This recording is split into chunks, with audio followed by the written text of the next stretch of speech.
नमस्ते दोस्तों।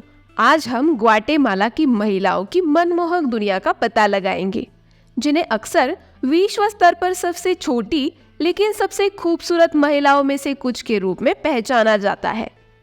उनका कद औसतन लगभग 4 फीट और 11 इंच केवल एक शारीरिक विशेषता नहीं है, यह आनुवंशिकी, संस्कृति और इतिहास की जटिल परस्पर क्रिया का प्रतीक है।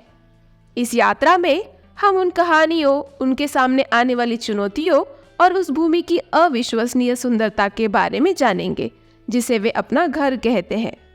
दोस्तों, ग्वाटेमाला में सुंदरता कई रूप लेती है।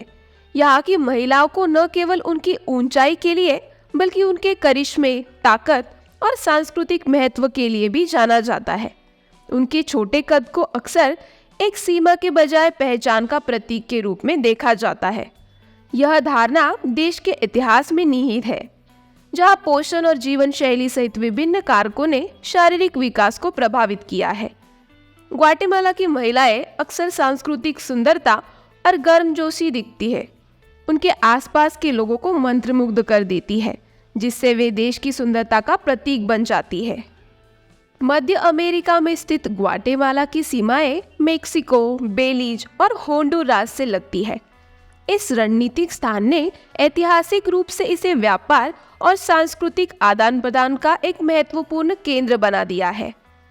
यह भूगोल अविश्वसनीय रूप से विविध है, जिसमें तटीय मैदान, हरे भरे वर्षावन और ऊबड़-खाबड़ पहाड़ भी शामिल है। परिदृश्यों की यह विविधता न केवल आश्चर्यजनक दृश्य प्रदान करती है, बल्कि वनस्पतियों और जीवों की एक समृद्ध श्रृंखला का भी समर्थन करती है, जो इसे पर्यावरण, पर्यटन और रोमांच के लिए एक आदर्श स्थान बना देता है। आप जानते हैं कि ग्वाटेमाला 17 मिलियन से भी अधिक लोगों का घर है, जो इसे मध्य अमेरिका में सबसे अधिक आबादी वाले देशों में से एक बनाता है। जनसांख्यिकीय संरचना मुख्यतः स्वदेशी है, जिसमें माया सबसे बड़ा समूह है। अन्य जातीय समुदायों में गैरीफुना और जीनका शामिल है। प्रत्येक समूह अद्वितीय भाषाओं और परंपराओं से लेकर विविध पाक प्रथाओं तक देश की सांस्कृतिक समृद्धि में योगदान देता है। यह मिश्रण एक जीवंत सांस्कृतिक परिदृश्य बनाता है, जिसमें त्योहार, संगीत और कला देश के विविध विरासत को दर्शाते हैं। 24 भाषाओं को आधिकारिक मान्यता मिलने के साथ देश के प्रभावशाली भाषाई परिदृश्य को बधाई। जबकि स्पेनिश प्रमुख भाषा है, कई स्वदेशी भाषाएं जैसे कि ईचे, काकचिकेल और मेम व्यापक रूप से बोली जाती है। यह भाषाई विविधता देश की समृद्ध सांस्कृतिक विरासत का प्रमाण है। प्रत्येक भाषा में अद्वितीय अभिव्यक्तियां और कहानियां होती है, जो उसके बोलने वालों की मान्यताओं, इतिहास और परंपराओं का प्रतीक होती है। इन भाषाओं को संरक्षित करने के प्रयास महत्वपूर्ण है, क्योंकि ये सांस्कृतिक पहचान बनाए रखने का अभिन्न अंग है। राजधानी ग्वाटेमाला सिटी में आधुनिक गगनचुंबी इमारतें आर्थिक विकास के प्रतीक के रूप में खड़ी है, जो जीवन से जुड़े पारंपरिक बाजारों से विपरीत है। मर्काडो सेंट्रल एक आदर्श उदाहरण है, जहां विक्रेता ताजा उपज, हस्तनिर्मित सामान और वस्त्रें बेचते हैं। यह बाजार केवल खरीदारी करने की जगह नहीं है, यह एक सामाजिक केंद्र है जहां समुदाय के सदस्य इकट्ठा होते हैं, कहानियां साझा करते हैं और सांस्कृतिक प्रथाओं को संरक्षित करते हैं। यह महिला उद्यमी फलती फूलती है, अपनी प्रतिभा का प्रदर्शन करती है और अपने शिल्प के माध्यम से स्थानीय अर्थव्यवस्था में योगदान देती है। ग्वाटेमाला सिटी देश की राजधानी, ऐतिहासिक स्थलों, सांस्कृतिक संस्थानों और जीवंत पड़ोस से भरा एक हलचल भरा महानगर है। लेखनीय स्थलों में नेशनल पैलेस और मेट्रोपॉलिटन कैथेड्रल शामिल है। दोनों शहर के औपनिवेशिक अतीत को दर्शाते हैं। म्यूजियो पोपोल वू जैसे संग्रहालय प्राचीन माया सभ्यता की अंतर्दृष्टि प्रदान करते हैं। कलाकृतियों और कला का भी प्रदर्शन करते हैं, जो इस उल्लेखनीय संस्कृति की कहानी बताते हैं। शहर का पाक दृश्य भी समृद्ध है, जिसमें तमाले, पुपुसा और ताजा केविच जैसे पारंपरिक व्यंजन शामिल होते हैं, जो सभी ग्वाटेमाला के विविध पाक कला का स्वाद प्रदान करते हैं। यहाँ का परिदृश्य इसकी ज्वालामुखी गतिविधि से नाटकीय रूप से आकार लेता है, जिसमें 30 से अधिक ज्वालामुखी है। 3 फ्यूगो, पकाया और सेंटियागोइटो सक्रिय है और दुनिया भर से पर्यटकों को आकर्षित करते हैं। विस्फोटों ने ऐतिहासिक रूप से स्थानीय कृषि को प्रभावित किया है, जिससे पोषक तत्वों से भरपूर मिट्टी मिलती है जो कॉफी और अन्य फसलों का समर्थन करती है। ग्रामीण अक्सर पारिस्थितिक पर्यटन में संलग्न होते हैं। इन प्राकृतिक आश्चर्यों के साथ अपने गहरे संबंधों को साझा करते हुए ज्वालामुखी इलाके के माध्यम से पैदल यात्रियों को मार्गदर्शन करते हैं। शिखर से विस्मयकारी दृश्य उन लोगों के लिए एक पुरस्कार है जो अन्वेषण करने का साहस करते हैं। एटिटलान झील ग्वाटेमाला के सबसे लुभावने स्थलों में से एक है, जो राजसी ज्वालामुखियों और सैन पेड्रो और पनाजाचेल जैसे विचित्र गांवों से घिरा हुआ है। झील का आश्चर्यजनक नीला पानी कायाकिंग, तैराकी और विविध पारिस्थितिक तंत्र की खोज के लिए बिल्कुल उपयुक्त है। हाईलैंड्स असंख्य लंबी पैदल यात्रा ट्रेल्स प्रदान करता है, जो क्षेत्र की प्राकृतिक सुंदरता और सांस्कृतिक विरासत को प्रत्यक्ष रूप से अनुभव करने का मौका प्रदान करते हैं। पहाड़ स्वदेशी समुदायों का घर है जो पारंपरिक जीवन शैली बनाए रखते हैं, अपने अद्वितीय रीति रिवाजों और आतिथ्य का प्रदर्शन करते हैं। दोस्तों, जैसे कि हम हर देश के पारंपरिक कपड़ों के बारे में उत्सुक रहते हैं, मैं आपको बताना चाहती हूँ कि ग्वाटेमाला की महिलाएं ट्रेजे नामक कपड़े पहनती है, जो उनकी सांस्कृतिक पहचान का एक रंगीन प्रतिनिधित्व है। प्रत्येक परिधान हाथ से बुना जाता है, जिसमें अक्सर विभिन्न क्षेत्रों के लिए विशिष्ट जटिल डिजाइन और जीवंत रंग होते हैं। ये वस्त्र सिर्फ फैशन स्टेटमेंट नहीं है, वे इतिहास और महत्व में डूबे हुए हैं, जो अक्सर वंश, समुदाय और स्थानीय वनस्पतियों और जीवों की कहानियां दर्शाते हैं। इन परिधानों को बनाने में शामिल शैल कौशल गर्व का स्रोत है और कई महिलाएं आर्थिक स्वतंत्रता के लिए इस कौशल पर भरोसा करती है। देश की समृद्ध सांस्कृतिक विरासत के बावजूद ग्वाटेमाला को महत्वपूर्ण सामाजिक चुनौतियों का सामना करना पड़ता है। गरीबी आबादी के एक बड़े हिस्से को प्रभावित करती है। कई परिवार बुनियादी जरूरतों को पूरा करने के लिए संघर्ष कर रहे हैं। शिक्षा एक और महत्वपूर्ण मुद्दा है। विशेषकर स्वदेशी महिलाओं और लड़कियों में निरक्षरता दर ऊंची बनी हुई है। ये सामाजिक चुनौतियां ऊपर की ओर गतिशीलता के अवसरों में बाधा डालती है और आवश्यक सेवाओं तक पहुंच को सीमित करती है।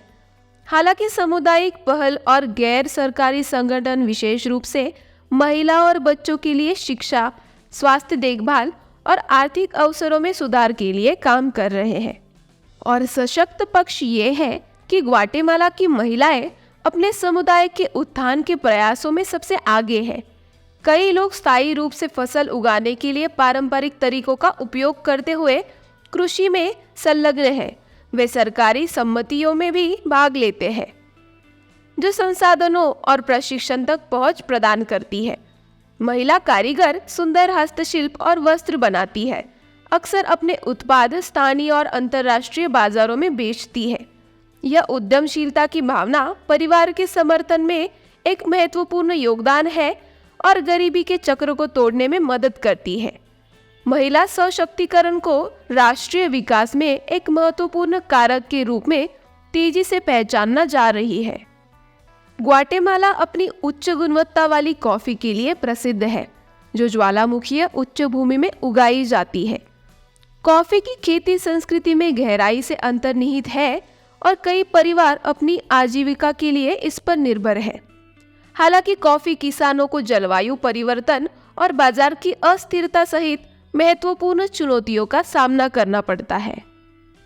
महिलाएं कॉफी उत्पादन, रोपण से लेकर प्रसंस्करण तक में महत्वपूर्ण भूमिका निभाती है और सहकारी समितियों में तेजी से नेतृत्व की भूमिका निभा रही है। निष्पक्ष व्यापार प्रथाएं जोर पकड़ रही है, जिससे किसानों को अपने उत्पादनों के लिए बेहतर कीमतें हासिल करने और अपने समुदायों में निवेश करने की अनुमति मिल रही है। ग्वाटेमाला का आहार मकई, बीन्स और चावल जैसे मुख्य खाद्य पदार्थों से समृद्ध है, जो पारंपरिक भोजन का आधार बनता है। मकई से बने टॉर्टिला एक दैनिक भोजन है, अक्सर बीन्स या विभिन्न प्रकार के साल्सा के साथ। हालांकि ये खाद्य पदार्थ जीविका के लिए आवश्यक है, खाद्य असुरक्षा एक गंभीर मुद्दा बनी हुई है, खासकर ग्रामीण क्षेत्रों में। कृषि विविधता को बढ़ावा देने और पौष्टिक खाद्य पदार्थों तक पहुंच में सुधार के प्रयास आबादी, विशेषकर बच्चों और गर्भवती महिलाओं के स्वास्थ्य के लिए महत्वपूर्ण है। ग्वाटेमाला की प्राकृतिक सुंदरता इसके छिपे हुए रत्नों तक फैली हुई है, जिसमें आश्चर्यजनक प्राकृतिक फूल और घने जंगल शामिल है। सेमुक चैम्पी जैसे स्थान अपने फिरोजा पूल के लिए प्रसिद्ध है, जो आगंतुकों को लुभावनी सेटिंग में तैरने और आराम करने के लिए आमंत्रित करते हैं।